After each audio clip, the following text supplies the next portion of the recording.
Hello students, आज जो topic अब हम करेंगे वो है हमारा क्वालिटी ऑफ पॉपुलेशन।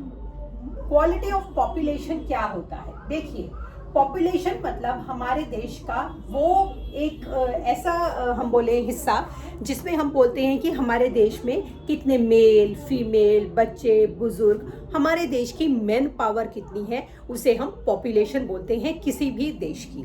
अब हम इंडिया जो है वर्ल्ड का मोस्ट पॉपुलेटेड नेशन है, ये तो आप सबको पता है। इंडिया, फिर चाइना हमारे बाद सेकंड नंबर पे आता है। तो ये जो पॉपुलेशन होती है किसी भी देश की, क्योंकि हम हाईली पॉपुलेटेड हैं, तो आपको पता है मार्केट में या सब जगह हम जाते हैं तो हमें काफ़ी भीड़ भाड़ दिख जाती है। क्यों? हम हाईली पॉपुलेटेड हैं। अब जब हम हाईली पॉपुलेटेड हैं तो सब लोगों को या सब नेशन में या वर्ल्ड की बाकी दूसरी नेशंस को लगता है, या हमें भी इकोनॉमिस्ट को भी ये लगता है कि जो पॉपुलेशन ज़्यादा होती है तो वो किसी भी देश पर बोझ हो जाती है। काफ़ी हद तक ये बात सही है कि किसी भी देश में अगर ज़रूरत से ज़्यादा पॉपुलेशन होगी तो वो उस देश के लिए बोझ होगी। क्यों? क्योंकि जितने भी आपके रिसोर्सेज हैं, लैंड है, उतने ही हमें ज़्यादा घर की ज़रूरत होगी, उतने ही लोगों को फीड करने के लिए हमें अनाज की ज़रूरत होगी, हमें उतने ही एम्प्लॉयमेंट की अपॉर्चुनिटीज़ को जनरेट करने की आवश्यकता होगी, और हमारे लिए मतलब चैलेंजेस उतने ही बढ़ते चले जाएंगे। तो डेफिनेटली एक जो पॉपुलेटेड नेशन होता है वो किसी भी देश के लिए चैलेंज होता है, चैलेंजिंग बात है। लेकिन अब आप इस प्रॉब्लम को या इस चीज़ को या इस कंसेप्ट को दूसरे नज़रिए से देखिए। अगर ये जो हमारी पॉपुलेशन है किसी भी देश की, मान लीजिए हम अपने इंडिया की ही बात करें, अगर हमारी मोस्ट ऑफ द पॉपुलेशन जो है वो एजुकेटेड हो और स्किल्ड हो, और अगर वो स्किल्ड है तो यही पॉपुलेशन जो हमारे देश के लिए लोगों की नज़रों में एक समस्या है, यही हमारे देश के लिए सबसे बड़ी एसेट बन जाएगी। क्योंकि जितने ज़्यादा स्किलफुल लोग हमारे नेशन में होंगे, हमारे नेशन के लिए, हमारे हम बोले कि रिसोर्सेज के लिए, ये उतनी ही बेहतरीन बात होगी। तो ये जो तय करेगा कि हमारी पॉपुलेशन एक क्वालिटी पॉपुलेशन है या नहीं है, मतलब हमारी पॉपुलेशन देश पर बोझ है या देश के लिए एसेट है, ये किस चीज़ से तय करेगा? ये तय करेगा उसकी क्वालिटी को। तो सबसे पहले तो आप ये देखिए, जब हम पॉपुलेशन को रीड करते हैं या समझते हैं, हम पॉपुलेशन को 3 कैटेगरी में बांट लेते हैं। 0 से 14 साल तक की उम्र, ये जो होते हैं बच्चे माने जाते हैं, और इस एज ग्रुप को ये माना जाता है कि इसका प्राइमरी जो पर्पस है इस एज ग्रुप का वो क्या है? वो एजुकेशन है। इस समय की जो उम्र होती है वो इंसान को एजुकेशन की ज़रूरत होती है। फिर हमारा होता है 14 to 59 या 60, ये हमारे देश का वो पॉपुलेशन का हिस्सा होता है जिसे कि प्रोडक्टिव बोला जाता है, क्योंकि इस एज ग्रुप में आने वाले लोग देश के लिए प्रोडक्शन में हेल्प करते हैं in any of the possibility.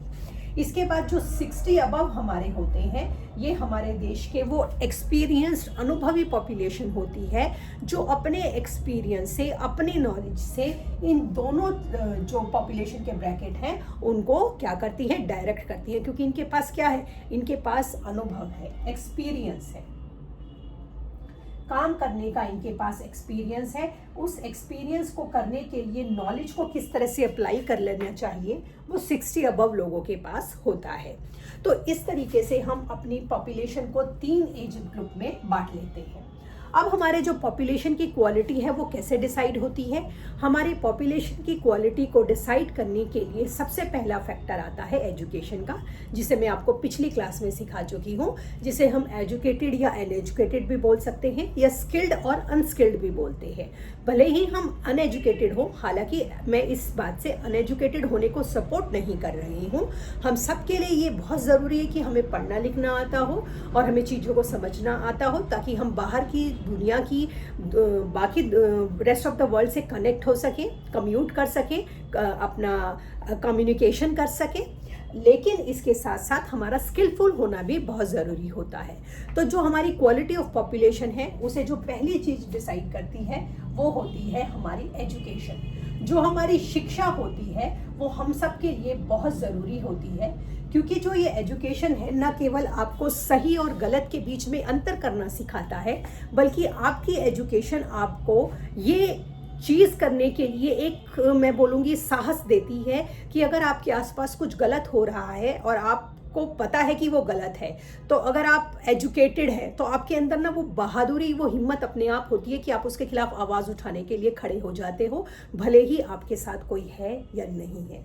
ऐसा ही आप अपने परिवार में, अपने समाज में, अपने देश में कहीं भी करने के लिए तैयार हो जाते हो, क्योंकि आपको पता होता है कि आप किसी पर डिपेंडेंट नहीं हो, और जो आप सोच रहे हो, जो आप समझ रहे हो, अगर आपके आसपास वो गलत हो रहा है तो आपको ये आप पर भरोसा होता है कि जो मैं सोच रहा हूँ वो बिल्कुल सही है, और मैं अपने आसपास इस गलत चीज को नहीं होने दूंगा या नहीं होने दूंगी।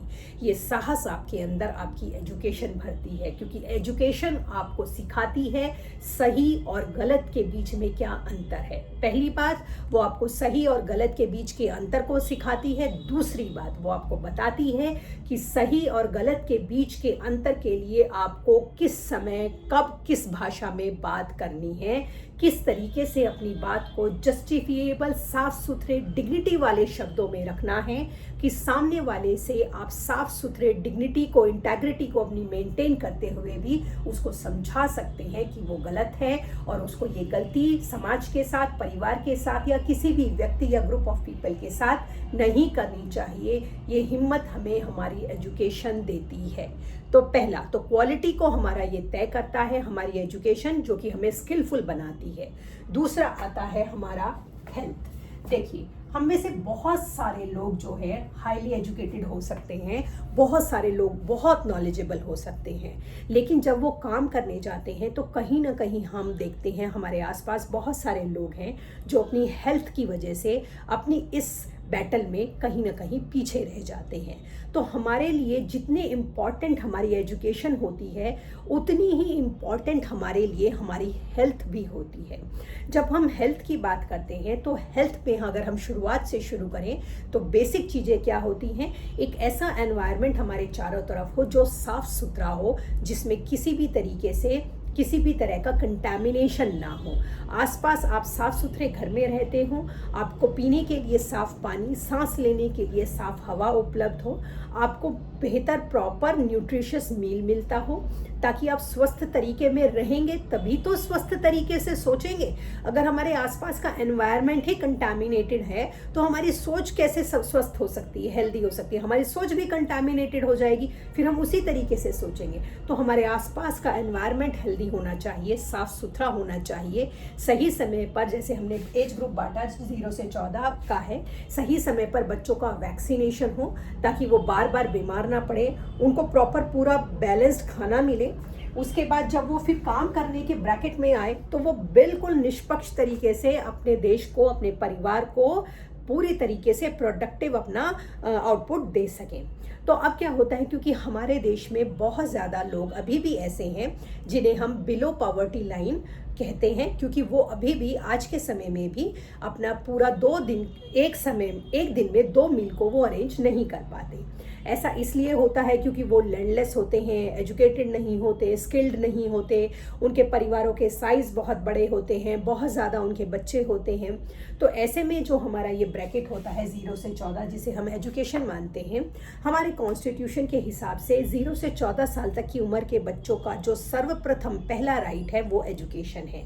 तो अब हमारी सरकार जो है ऐसे लोगों से अपील करती है, काउंसलिंग करती है उनकी, कि वो अपने बच्चों को स्कूल भेजें। तो ऐसे में बहुत सारे लोगों को लगता है कि जब हमारे पास यही सुविधा नहीं है कि हम अपनी खाने पीने की ज़रूरतों को पूरा कैसे कर पाएँ, तो हम अपने बच्चों को स्कूल भेजने के बारे में कैसे सोच सकते हैं। तो ऐसे में हमारी सरकार ने उनके लिए स्कीम शुरू करी जिसे बोला गया मिड डे मील।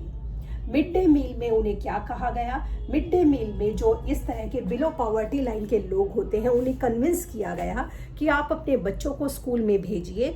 जब आप अपने बच्चों को स्कूल में भेजेंगे तो स्कूल में इन्हें एक समय का मिड डे, दिन का बीच का समय, एक समय का पूरा प्रॉपर बैलेंस न्यूट्रिशियस फूड सरकार की तरह से खिलाया जाएगा, सरकार की तरफ से खिलाया जाएगा। इससे क्या होता है, इससे सरकार के कई पर्पस रिजॉल्व हो जाते हैं। सबसे पहले तो जो गरीब माँ बाप होते हैं वो इस वजह से कि उनको अपने बच्चों को एक वक्त के भोजन के बारे में नहीं सोचना पड़ेगा, क्योंकि वो सरकार फ्री में दे रही है, इस बात से फोर्स होकर वो उन्हें स्कूल भेजते हैं। तो सबसे पहले तो बच्चा स्कूल पहुंचा, पहुंचा, पहला पॉइंट। जब वो स्कूल पहुंचा तो हमारी पहली बैटल की, हमने पहली जंग को जीत लिया। जब वो स्कूल आएगा तो वो नई चीज़ें सीखेगा, नई बातों को सीखेगा, वो स्किल्ड होना तैयार होगा। दूसरा, जब वो स्कूल आएगा तो उसे कम से कम एक मील, बैलेंस्ड न्यूट्रिशियस मील मिलेगा जो उसकी हेल्थ वाली प्रॉब्लम को काफ़ी हद तक रिजॉल्व करने में मदद करेगा। तो इस तरीके से न केवल उसका एजुकेशन वाला हिस्सा पूरा हो जाएगा बल्कि उसका हेल्थ वाला पार्ट भी पूरा हो जाएगा।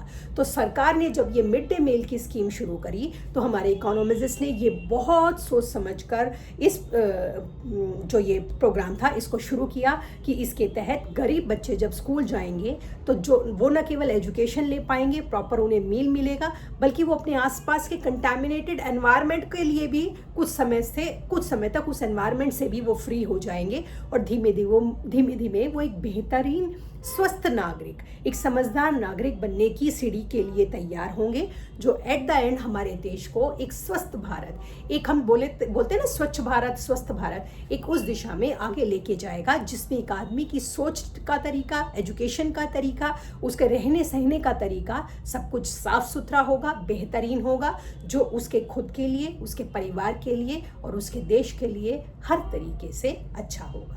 तो ये होता है हमारा क्वालिटी ऑफ पॉपुलेशन।